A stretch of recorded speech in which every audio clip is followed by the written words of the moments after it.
স্বাধীনতা 2.0 চেঞ্জ নেই। একটি নতুন সম্ভাবনা তৈরি হয়েছে ফ্যাসিস্ট সরকারের পতনের মাধ্যমে, যেটি গণ আন্দোলনের মাধ্যমে সংগঠিত হয়েছে। 2.0 স্বাধীনতা এখানে আমাদের চেঞ্জ মেকিংয়ের সবচেয়ে বড় যে জায়গাটা এবং যে জায়গাটিতে সবচেয়ে গুরুত্ব দিয়ে চেঞ্জ করা প্রয়োজন, এটি হচ্ছে আমাদের শিক্ষা ব্যবস্থা। বিগত ফ্যাসিস্ট সরকার শিক্ষা ব্যবস্থাটা একদম ধ্বংস করে দিয়েছে, যেখানে আমরা এখন নতুন কিছু সংযোজন বিয়োজনের মাধ্যমে আমাদের শিক্ষা ব্যবস্থাটাকে নতুন করে প্রণয়নের মাধ্যমে একটি উন্নত ও যুগোপযোগী সম্পূর্ণ এই শিক্ষা কারিকুলাম প্রণয়ন করতে পারি। আমাদের শিক্ষা ব্যবস্থায় সবচেয়ে বড় যেই সমস্যা, এখানে থিওরিটিক্যাল নলেজকেই সবচেয়ে বেশি প্রায়োরিটি দিয়ে দেখা হয়, যেটি আসলে আমাদের কারোরই এই 21 শতকে এসে কাম্য নয়।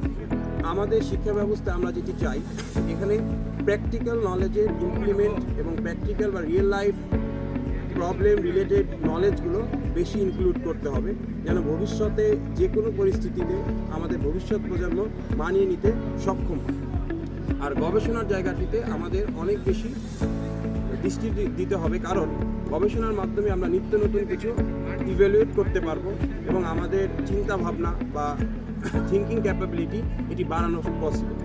তো আমাদের প্রথাগতভাবে স্কুল, কলেজ এবং বিশ্ববিদ্যালয়ে যে পড়াশোনাগুলো করানো হয়, এগুলো পুরোটাই থিওরিটিক্যাল নলেজের উপর বেস করে করানো হয়, যেটি হতাশার জায়গা। এই থিওরিটিক্যাল নলেজটিকে বাস্তবে বা রিয়েল লাইফে বা প্র্যাকটিক্যালি ইমপ্লিমেন্ট করানো হয় না।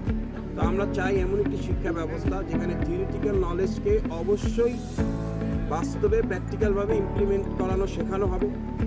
আর যেহেতু টেকনোলজি একটা রিভলিউশন চলতেছে, তো সকল সেক্টরে সকল পর্যায় থেকে শুরু করে টেকনোলজিক্যাল ফিল্ডটিকে আরও বেশি উন্নত করার মাধ্যমে এবং এই ফিল্ডটিকে মানুষের কাছে আকর্ষণীয় করে নেওয়ার জন্য এমন একটি শিক্ষা ব্যবস্থা আমাদের দাঁড় করানো প্রয়োজন। বর্তমানে স্বাধীনতা 2.0 পরে সবচেয়ে বড় একটি সমস্যা হচ্ছে দ্রব্যমূল্যের ঊর্ধ্বগতি, যা আমাদের জনগণের এবং সরকারের একটি বিশেষ দৃষ্টির আকর্ষণের বিষয়।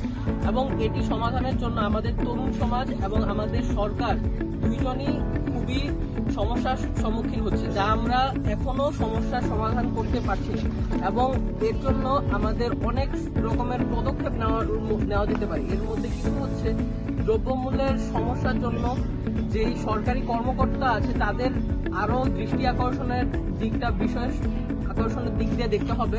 এবং তাছাড়া আরও আছে, যেমন উন্নত অনলাইন সিস্টেমের মাধ্যমেও আমাদের যে দ্রব্যমূল্যের পণ্যগুলো আছে এগুলো বিক্রেতা ক্রয় বিক্রয়ের সমস্যা আরও উন্নতি করতে হবে। এবং এরও আরও অনেক বিষয় রয়েছে। সবচেয়ে বড় বিষয়টি হচ্ছে তরুণ সমাজের দৃষ্টি আকর্ষণ।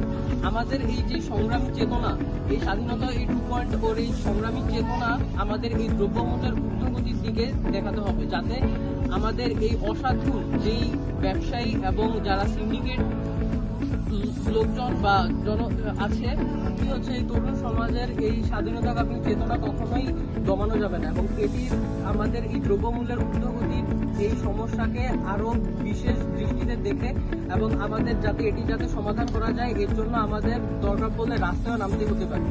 এবং এর মাধ্যমে আমার এই বক্তব্যটা আমি শেষ করছি।